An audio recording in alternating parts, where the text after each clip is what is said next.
Well, 2024 seems to be off to a great start.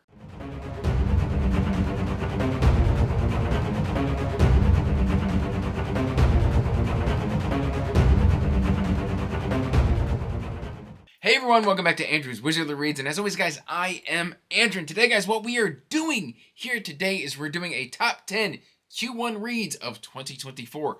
But before we get into that, please like this video and subscribe to the channel as it does help the channel grow, and you can check the description box down below for links to all my social media, including links to the Discord, the Patreon, Amazon wishlist, Twitter, what have you. It's all there for you to rifle through. And that said guys, I have been doing the Read Your Shelf Challenge for 2024 so far, at least in the first quarter. And so I've been reading mainly from what's on my shelves. Now, some of these have since been added to my shelves after I read them, because loopholes.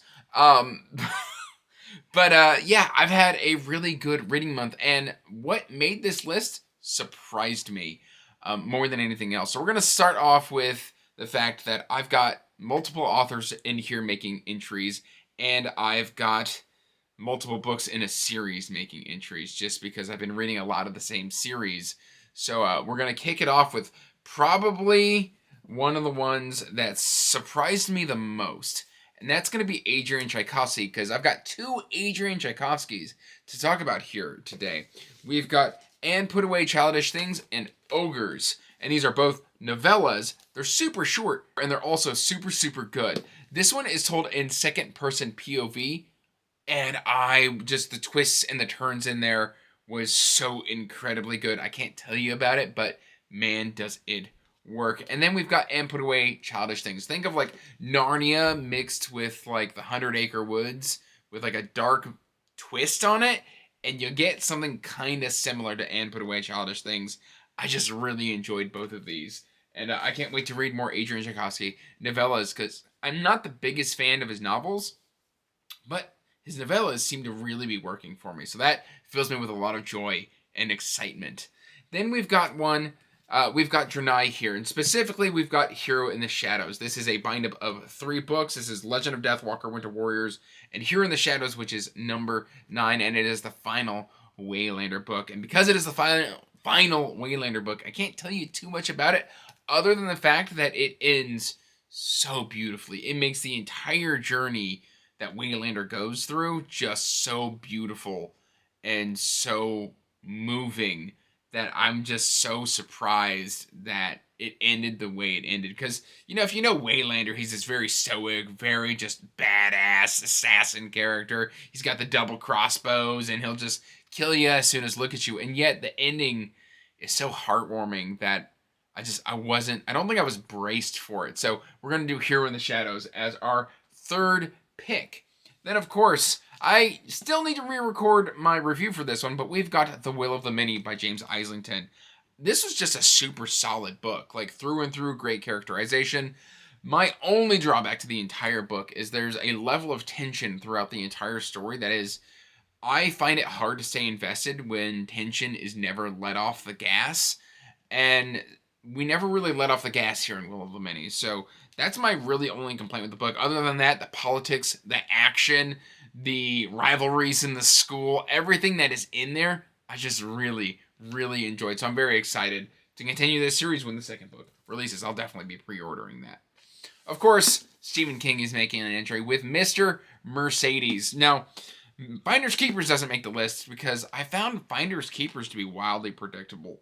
But Mr. Mercedes was refreshing. It was something kind of new, and I just really enjoyed getting to know Bill Hodges and the Mercedes Killer. Like, it was something interesting that I don't think I've seen before from King, and it was beautifully executed. It was a little messed up, but man, like, the end was cool, and the villain was just creepy, and Bill Hodges is just, I don't know, I like how dogged Bill Hodges is in this series. So we've got Mr. Mercedes, book 1, and the Bill Hodges. Book 2, like, I wouldn't even call it a Bill Hodges book, because I've kind of NFN'd it right now. I'm at 40% because Bill Hodges hasn't shown up yet. So, yeah, there's that. But Mr. Mercedes was well worth a read. It could read as a standalone. It's very good. Then we've got The Stardust Thief by Chelsea Abdullah. I just recently read this one, and let me tell you what, this one was so good. I was not ready to fall in love. Like, I was skeptical because like people were like, "Oh, you're gonna like it. It's really good." And I was like, maybe. I was wrong. I really, really enjoyed this book. We've got a great cast of characters. We get to follow basically like Arabian Nights type of deal. We've got Ifrit, we've got Jinn, we've got lost cities, we've got princes, we've got intrigue, we've got Jinn hunters. It's all here. We've got magical artifacts, we've got multiple worlds. All of that is here in the Stardust Thief, and it is just such a delight to read. I can't wait for book 2, but I do have to wait till next year. This one was a lot of fun to read. It's got great coming into your own and kind of just, I don't know. It's an adventure romp. I really, really enjoyed the Stardust Thief, but I don't know. I really, really enjoyed this reading experience, and I might even do a reread when book 2 drops. Very, very good. Then we've got The Ghost Brigades by John Scalzi. This is book 2 in the Old Man's War, and this is Jared Durock, I believe, is the one in this one. And Jared is a very interesting character to get to know because it doesn't even show up till 20%, and it's not a long book. But I liked this analyzation of what became in Old Man's War and like the Ghost Brigades and stuff like that. It's very interesting. There's a lot to explore here, so it's very, very good read, very quick, and I just love the way it ended.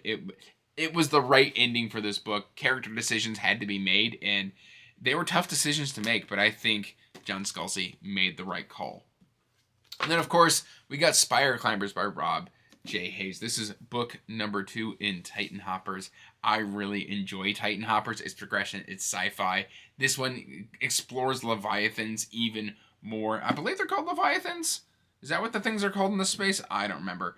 But, I mean, we get to kind of know more about them. We get to meet more people. We get to start learning how the powers work. We get more character development. I just love this. Was so incredibly cool. Really, really, really, really fun read. And speaking of fun reads, we've got the top 2 books that I read in the first quarter, and they're from the same series. They left me in a book hangover each time I finished an entry, and that's Warformed book number 1 and book number 2, which I don't own physically because it doesn't exist physically yet. That's Fire and Song and Iron Prince. This stuff is amazing. I mean, it's just so incredibly good. I've got a review of this out on the channel. You can check it out right there. Please do so. This is not one you want to miss. This is battle school setting. It's sci-fi. It's so action-packed, and it's super funny. There's a lot of heartfelt. There's a lot of coming of age, growing through adversity. It's all here. Raiden Ward is a fantastic POV, and it's got a lot of found family in Catcher, Viviana, Arata, and it's just, so incredibly cool. Arya, just Logan, Grant, all of them, all of these characters, I fell in love with this series, and same with book 2. Like, I'm unable to not include both of these entries because they were so incredibly pulse-pounding. And, I mean, they look thick. Don't let that intimidate you. I got through both books in about 7 days, about 1,800 pages worth of content in 7 days. I could not put them down. They were so incredibly good. But that, my friends, is my top 10 reads of Q1 2024. Let me know in the comments what yours are, because I would always love hearing from you. And I do read your comments, and I do try and respond. And sometimes I might even pick up some of the books that you recommend in those comments. I've been known to do it before, so please let me know in the comments what your top 10 reads are. That's all I really got for today, guys. So till next time, peace out, stay magical, bye. And as always, I want to give a huge thank you to my patrons. Thank you for supporting my passion and my hobby.